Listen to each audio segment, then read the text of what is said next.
નમસ્કાર દર્શકો, જૂનાગઢની પવિત્ર ગિરનારની તળેટીમાં ભવનાથનો મેળો ભક્તિ અને શ્રદ્ધાનો સંગમ માનવામાં આવે છે, પરંતુ આ વર્ષે આ મેળામાં એક મોટો વિવાદ ઊભો થયો છે. સોશિયલ મીડિયા ઇન્ફ્લુએન્સર કીર્તિ પટેલ ફરી એકવાર ચર્ચામાં આવ્યા છે, પણ આ વખતે મામલો પોલીસ અને સાધુ સંતોના રોષ સુધી પહોંચ્યો છે. શું છે આ આખો શાહી સ્નાન વિવાદ? ચાલો જાણીએ વિગતે.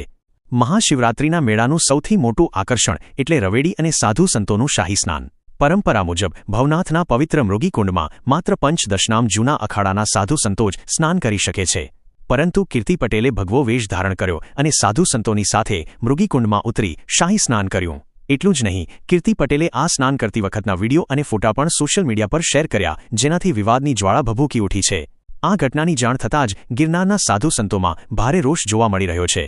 સંતોનું કહેવું છે કે मृगीकुंड सामान्य जनता के स्त्रियों स्नान पर वर्षों प्रतिबंध है. मृगीकुंड के अंदर स्नान किया गया, उसमें साधु संत ही केवल स्नान कर सकते कि जिसका पिंडदान निकल ही हुआ हो और जिसने गुरुमुखी का जो माला पहनी हो उसका बाना पहना वो ही कर सकता है. बाकी जो भी घर गृहस्थी आते भगवा पिंड के अंदर डुबकी लगाते वो बिल्कुल निंदनीय है. और ये जो सनातन धर्म का के खिलाफ जो ऐसा कार्य करते वो हम चला लेंगे नहीं. और इसके अगर सरकार कार्यवाही कुछ करेगी नहीं तो उसका हम साधु संत मिलके जो भी होता है कार्यवाही हम खुद करेंगे. એમાં સંતો પાછળ રહી જાય અને માણસ સંસારીઓ આ પોતાની ભગવા પહેરી અને કૂદી પડે, એટલે અમારે નાકા સાધુ સાનામાં રહેવું પડે. બાઈઓને કઈ કહેવાય નહીં, ગમે એની બાઈઓ ગમે કૂદી જાય. આ ના રહે તો વિનંતી છે મારી આવી. हमारे कुछ लोग ऐसे हैं कि अलीगल संत बना करके हमारे संत समाज में विलीन करते हुए जो कार्य करते हैं वो निंदनीय है. ऐसा नहीं होना चाहिए. प्रशासन से अनुरोध है कि ऐसे कार्य में आप ना कुछ कहें, ना कहें तो हम संत समाज सब मिल करके इस पर कार्यवाही करेंगे. કીર્તિ પટેલે ભગવા કપડાં પહેરીને છેતરપિંડી કરી છે અને પરંપરા તોડી છે. આ કૃત્યથી કુંડની પવિત્રતા જોખમાય છે. સંતોએ સ્પષ્ટ શબ્દોમાં ચેતવણી આપી છે કે ધાર્મિક લાગણી દુભાવનારાઓ સામે કડક પગલાં લેવાવા જોઈએ. વીડિયોમાં જોઈ શકાય છે કે જ્યારે મહિલા પોલીસ કર્મીઓએ કીર્તિ પટેલને અટકાવવાનો પ્રયાસ કર્યો ત્યારે તે તેમની સાથે દલીલો પર ઉતરી આવી હતી.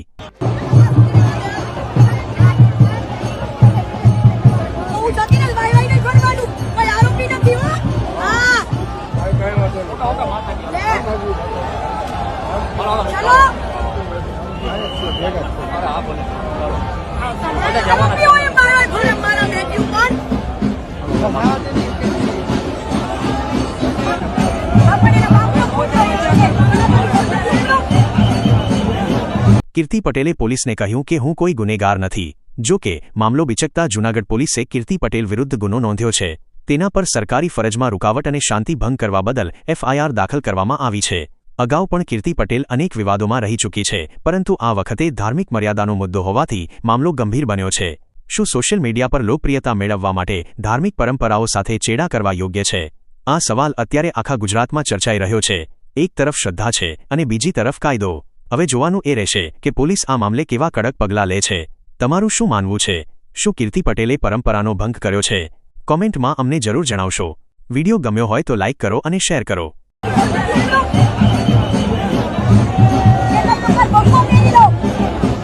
લાઈવ ઉતારે